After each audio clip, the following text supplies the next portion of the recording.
నిజమైన దేవుడైన యేసుక్రీస్తు నామములో అందరికీ వందనాలు.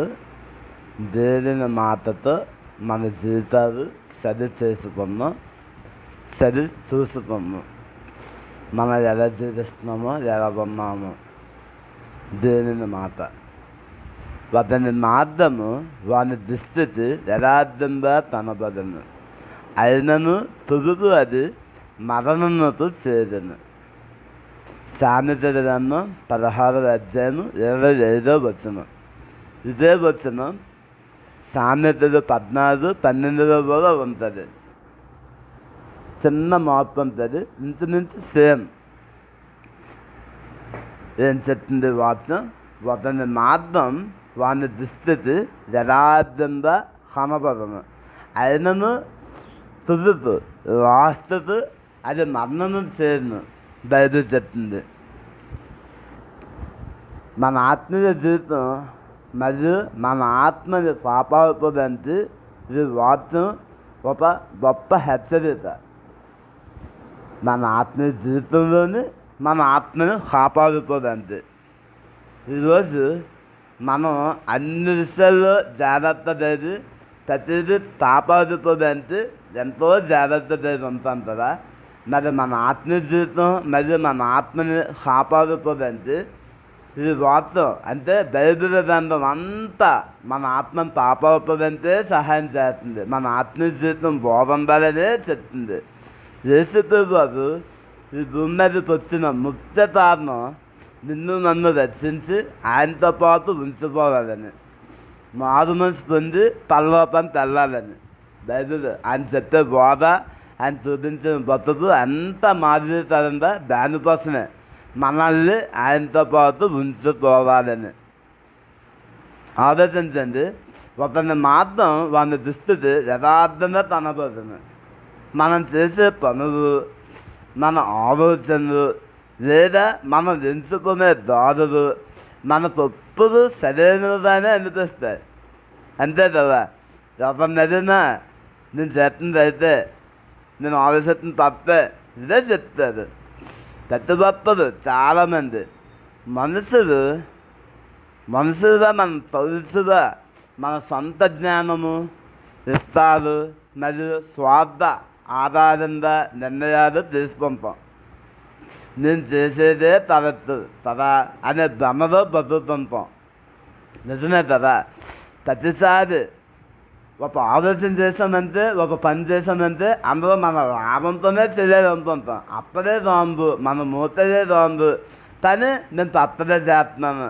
అది చేసేది మన జ్ఞానంతో, మన ఇష్టాలతో, మన స్వార్థంతో ప్రతిదీ చేస్తుంటాం. అయినా అది చేసేది రైతేనే చెప్తాం, అది కరెక్టనే చెప్తాం. లాస్ట్ దత్తది ఆయనను తుదుతది మరణమునకు చేరును అని లేపనం చెప్తుంది.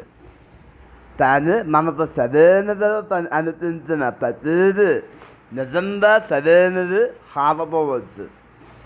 దేవుని చెప్తానికి ధర్మానికి విరుద్ధంగా ఉండే మార్గాలు పైకి ఎంతో ఆకర్షణీయంగా, ఎంతో మనకి మేలు చేసేవిగా కనిపిస్తాయి.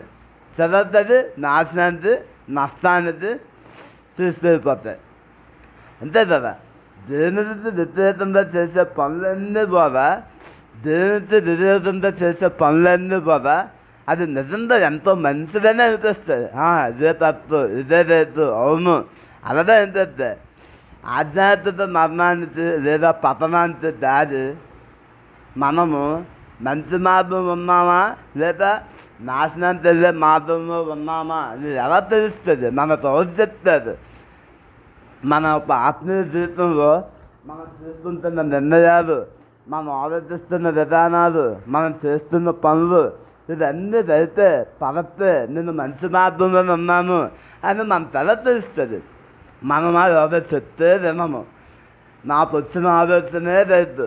మన పైన నాయకులుగా ఎవరిని పెట్టుకోము. కొంచెం జ్ఞానం వచ్చేసరికి నిధి జ్ఞానం అంటారు. కొంచెం తెలుసుకునేసరికి అందరినీ నేనే బాగా ఆలోచిస్తున్నాను, అందరినీ నేనే తత్వం ఉన్నాను, నాకు తెలుసు, నేను చేసినవన్నీ అయితే ఎంత గొప్పవాళ్ళైనా ఎంత పెద్దవాళ్ళైనా ఏదో టైంలో పడిపోతూ ఉంటారు. ఒకసారి వెళ్ళే మార్గంలో మళ్ళీ అదే మార్గంలో వెళ్ళిపోతుంటే ఆ మార్గం ఒకసారి మనకి తప్పుదోవ తీసుకురావచ్చు. ప్రతిసారి నేనే రేపు నేనే తరపు ఇది ఆలోచన ఇది బోధన ఎప్పుడూ మంచిది కాదు. వయసు కొద్ది అసలు ఇది మనం ఎలా గ్రహించుకోవాలి? నేను సరైన మార్గం ఉన్నానా లేదా సరిదిద్దారు తప్పు మార్గంలో ఉన్నానా ఎలా తెలుస్తుంది? మనకి మనల్ని మనం చెక్ చేసుకుంటూ ఉండాలండి. మనల్ని మనము గమనించుకుంటూ ఉండాలి, ఆలోచిస్తూ ఉండాలి. మనది బాగా డబ్బులు వచ్చినప్పుడు డబ్బులు బాగా సంపాదిస్తున్నప్పుడు కొన్నిసార్లు మనం ఎన్ని ప్రయత్నాలు చేసినా డబ్బులు బాబు ఏది పప్పున్నా మెసే. కానీ కొన్నిసార్లు దేవుడు ఇచ్చి శోధిస్తాడని బయట చెప్తుంది. మనకి డబ్బులు బాగా వస్తున్నాయి అనుకోండి, అన్ని రేపుల నుండి కూడా వచ్చి పడిపోతుంది. ఒకప్పుడు చాలని డబ్బుతో అయినా హ్యాపీగా ఉంటాం. కానీ ఇప్పుడు డబ్బు పెరిగిపోయే కొద్ది డబ్బు బాగా వచ్చే కొద్ది ఎప్పుడైతే కొద్ది గమనించుకోవాలి. నేను ఏమన్నాను, డబ్బు పెరిగిపోతుంది, డబ్బు వచ్చి పెరిగిపోతుంది. ఇది ఎందుకు వస్తుంది? ఇది ఓకే, నేను ఏదో మార్గంలో నడుస్తున్నాను, అది నిజమైన మార్గమేనా? మరి ఆత్మను కాపాడుతున్న మార్గమేనా లేదన్నా తప్పు మార్గంలో వేస్తున్నానా? ఇప్పుడు డబ్బు వచ్చి పెరిగిపోతుంది. బైబిల్ చెప్తుంది ధనాపేక్ష ధనము సమస్త ప్రీతి మూలం. డబ్బు సంపాదించడం తప్పుకోదు, డబ్బు ఉండడమే తప్పుకోదు. కానీ ఆ డబ్బు వచ్చిందా దాన్ని ప్రవర్తన ఎలా మారిపోతుంది. చాలామందిని చూస్తే డబ్బుతో అన్ని పొందుతారు, కానీ వారు ఒక అపద్రాభావంతో ఉంటారు. అంటే ఏదో తెలియని ఒక ఫీలింగ్ పెద్ద దానికి సిస్టమ్ తెచ్చుకొని ఏం జరిగిపోతుందో ఏమైపోతుందో ఒకప్పుడు ఏమి ఉండదు. డబ్బు లేనప్పుడు హ్యాపీగా అందరినీ నమ్మడము, అందరితో ఆనందం ఉండదు, ఏమైనా జరుగుతాయి. డబ్బు పెరిగిపోతే పెద్ద ఇల్లు అయిపోతాయి, పెద్ద హాళ్ళు వచ్చేస్తాయి, పెద్ద 10 మంది పనులు ఉంటారు, అన్నీ వచ్చేస్తాయి. కానీ ఎవరు ఏం చేసేస్తున్నారో, ఎవరు ఏం తినేస్తున్నారో, ఎవరు ఏం చేసేస్తున్నారో ఇది భయతనే బతుకుతారు. అప్ప మన పడుతున్నారు, ఇది డబ్బు వచ్చిన తర్వాత నేను ఎలా తయారైపోయాను, ఇది సంపాదన వచ్చిన తర్వాత నేను ఎలా తయారైపోయాను, నేను ఎలా ఉన్నాను అని మనం ఆలోచించుకోవాలి. అదొక అపద్రాభావము, అదొక ఇన్సెక్యూరిటీ మనల్ని ఎప్పుడు తీసుకెళ్తుంది రాస్తుంది గమనించుకోవాలి, ఆలోచించుకోవాలి. ఏదో జరుగుతుంది, నాకు వచ్చి పడిపోతుంది, నా పరిస్థితి అన్నీ మారిపోతున్నది, నేను పాడైపోతున్నానేమో. అందరూ పాడైపోలేదండి, కానీ జాగ్రత్తగా ఉన్నోరు చాలామంది ఉంటారు. కానీ అది మనల్ని చేస్తుంది, అలా మోసం చేస్తుంది. నేను బాగానే ఉన్నాను అనుకుంటూ నాశనం తెలిపే పరిస్థితి వస్తుంది. ఈ మాట మరోసారి నీకు హెచ్చరిక, జాగ్రత్తగా చూసుకో. అలాగే చుట్టాలు బంధువులు స్నేహితులు దూరమైపోతారు, కొత్త వాళ్ళు యాడ్ అయిపోతారు. ఏంటి డబ్బు వచ్చిన తర్వాతైనా మనము దేవుని మార్గంలో లేము అనుకున్న అని తెలుసుకోవాలన్నా మనకున్న పాత చుట్టాలు బంధువులు పాత స్నేహితులు వీళ్ళందరూ ఆటోమేటిక్గా మనకి దూరమైపోతూ ఉంటారు. వాళ్ళు దూరం అయిపోతున్నారా, మనం దూరం పెట్టేస్తున్నామా? కొంతమంది ఫోన్లు వేస్తాం, కొంతమంది దగ్గరికి వెళ్ళం, కొంతమంది మన దగ్గరికి రానివ్వం. ఎందుకు? ఏదో జరుగుతుంది, చర్చ చేసుకోవాలి. ఇంతకుముందు నాతో కొంతమంది ఉండేదే, వాళ్ళు ఇప్పుడు లేదేంటి, వాళ్ళు ఎందుకు నా దూరం అవుతారు? నా పెరత్తనా వాళ్ళు పెరత్తనా? ఒక మనిషి మనకు నచ్చాలి అని ఏమీ లేదండి. కానీ మన దగ్గరికి ఆ వ్యక్తి రావాలంటే ముందు మన పెరత్తనా ఉంది. ఇప్పుడు నాతో ఒక వ్యక్తి ఉండాలంటే ఆ వ్యక్తి నా దగ్గర కూర్చోలే నా ప్రవర్తన ఉండాలి. ఎంతసేపు ఆ వ్యక్తిదే తప్పు, ఎంతసేపు వాళ్ళదే తప్పు. ఇది ఒక ఆలోచనతో బతుకుతున్నారంటే, ఇది ఒక తలాంతతో నువ్వు ఉంటున్నారంటే గమనించుకో. నాశనం తెలియ మార్గం ఉన్నదేమో, మంచి మార్గం లేదేమో, దేవుడు చెప్తున్న మాట నువ్వు వినట్లేదేమో గమనించు. ఎంతసేపు ఒకరు మన దగ్గర రాకపోతే వాళ్ళదే తప్పు, ఒక దగ్గర మనం వెళ్ళకపోయినా వాళ్ళదే తప్పు.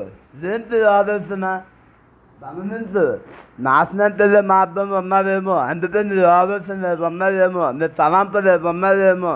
నీకు బుద్ధి చెప్తున్న రోజు దేవుని లేపనే నీకు బుద్ధి చెప్తుంది. దేవుడు మాటే నిన్ను హెచ్చరిస్తుంది. తర్వాత దర్వం, విపరీతమైన దర్వం వచ్చేస్తుంది. అంటే నాశనం తెలియదు విపరీతమైన దర్వం. నాశనం ముందు ధర్మం నడుస్తుంది కదా, ఆ ధర్మం ఏముంటుంది? నాకన్నీ తెలుసు, నా తోడు చెప్పవలసిన లేదు, ఆదా ఇదా అని ఏదేదో మాట్లాడతాం. అది ఒక పెద్ద ఐఏఎస్ ఆఫీసరా, పెద్ద ఐపీఎస్ ఆఫీసరా, బాగా చదువుకున్న ఆయన, పెద్ద ఆయన, లేదు ఏమి ఉండదు. ఏది పెడితే అదే మాట్లాడతాం, ఏది పెడితే అదే మాట్లాడతాం. ఎంత వాళ్ళైనా నాకు అనవసరం, నేను పట్టించుకోను. ధనం ఎప్పుడైపోయినప్పుడు మనం గమనించుకోవాలి. నాకు ఇంత ధనం ఇంత ముందు లేదే, ఇంత ముందు నేను ఇలా లేనే, ఎందుకు ఇలా అయిపోతున్నాను. అది నువ్వు ఒక మార్గం సెట్ చేసుకోవడానికి నీకు మరొక అవకాశం దేవుడు ఇస్తున్నాడు. గమనించు. నీకు ధనం పెరిగిపోతుంది అంటే నువ్వు నాశనాన్ని పెరిగిపోతున్నావు. నువ్వు అనుకుంటావు నేను ఉండే మార్గం అయితే నేను మంచి మార్గంలోనే ఉన్నాను. అది చెప్తుంది కదా, వాడి దుస్థితి యథార్థంగానే ఉంటుందట. వాడి మార్గం యథార్థంగా మంచిగా రైట్. నేను చేసిందే రైతు, నేను అంటుందే రైతు. రైతుల్లో ఒక ఆయన ఉన్నారు. ఆయన ఇజ్రాయేలు మొదటి రాజు. ఆయన పేరు సౌలు. ఆయన అదే ఆయన చేసినంత రైతే అనుకున్నారు. కానీ దేవుడు ఏం చేశాడు? ఆయన రాజ్యాన్ని తీసేసి ఇంత వేరే వ్యక్తి ఆ రాజ్యాన్ని ఇచ్చాడు. ఆయన దేవుని మాట లెక్కలేదు, ప్రవక్త మాట లెక్కలేదు, ఆయన అంటుందే లేదు. ఒకసారి యుద్ధం జరుగుతున్నప్పుడు, యుద్ధం అయిపోయిన తర్వాత దేవుడు ప్రవక్త ద్వారా మాట చెప్తాడు. అప్పటి నుంచి ఏమీ తీసుకురావద్దు, మొత్తం నాశనం చేసిందంటే ఇతను మాత్రం మంచిదన్నీ తెస్తాడు. తెచ్చినప్పుడు మధ్య దాన్ని సమర్థించుకుంటాడు. ఇది నీ దేవునితో బెదవదంటే తెచ్చాను అని సమర్థించుకుంటాడు. చాలాసార్లు మనం కూడా సమర్థించుకొనే పెట్టేస్తున్నాం. మనకు నచ్చిన వాళ్ళతో ఉపయోగించుకునే పెట్టేస్తున్నాం తప్ప ఆలోచించి ఇది తప్పు, ఇది ఆలోచన దయపోదు, ఇది దేవుడు వద్దు అన్నారు, ఇది శాత వద్దు అన్నారు, లేపనం వద్దు అన్నారు అని భజన మనలో ఉందా? మరొకసారి దేవుడు హెచ్చరిస్తున్నారు. ఆ సౌలు రాజు పాడైపోయాడు, తన రాజ్యం పోయింది. బతినంత కాలం మనసునంతా బతలేపాడు. ఎంతో ఉన్నతమైన పదవులు ముందు ద్వారా ఆనందంగా ఉండలేపాడు, అనుభవించలేపాడు. ఈరోజు దేవుడు నిన్ను ఆనందంగా ఉండమంటున్నాడు, సంతోషంగా ఉండమంటున్నాడు, అనుభవించు అని చెప్తున్నాడు. అయినా నువ్వు అనుకుందే లేదు, నువ్వు చేస్తుందే లేదు, నువ్వు ఆలోచిస్తుందే లేదు అనుకొని ఒక అపెద్ద భావంలో ఉన్నారేమో సరి చేసుకొని దేవుడు మరొక అవకాశం ఇస్తున్నాడు. సమయం అయితే లేదు, సమయం దగ్గర అయిపోతుంది. మారు మనసు పొంది మంచి మార్గంలో రావాలి, మంచి మార్గంలో ఉండాలని దేవుడు ఆశిస్తున్నాడు. మరొక అవకాశం నీకు ఇస్తున్నాడు. మరో అవకాశం లేకపోవచ్చేమో. నేనే రక్షణదనం, ఇప్పుడే మారండి, ఇప్పుడే మారుదాం. మారదంటే ఆశ ఉందా? ఆసక్తి ఉందా? నువ్వు రేతున్న మార్గం, నువ్వు చేస్తున్న పనులు ఒక్కసారి దేవుని దగ్గర తెచ్చి ఆలోచించి మారు నుంచి పొందు. ప్రార్థన చేద్దాం. ప్రభువా, నిజమే నాన్న, నేను చేస్తున్నన్నీ మాకు రైతు అనిపిస్తున్నాయి నాన్న. నేను మాట్లాడుతుంది, నేను చేస్తున్న పనులు ప్రతిదీ మాకు రైతు అనిపిస్తుంది నాన్న. కానీ మాకు రైతులు అనిపించింది, నీకు రైతు అనిపిస్తున్నాను ఏదో మేము చూసుకొని మారు మనసు పొంది నేను నాశనాన్ని తెలుపుకుంటా, మరణాన్ని తెలుపుకుంటా, నేను నిత్యరాజ్యం ఉందా నువ్వు ఆస్పాత్మ పార్టీ అత్త జీవితం మమ్మ వంశమని చేస్తున్నాము, అదిస్తున్నాం తండ్రి. ఆమెన్.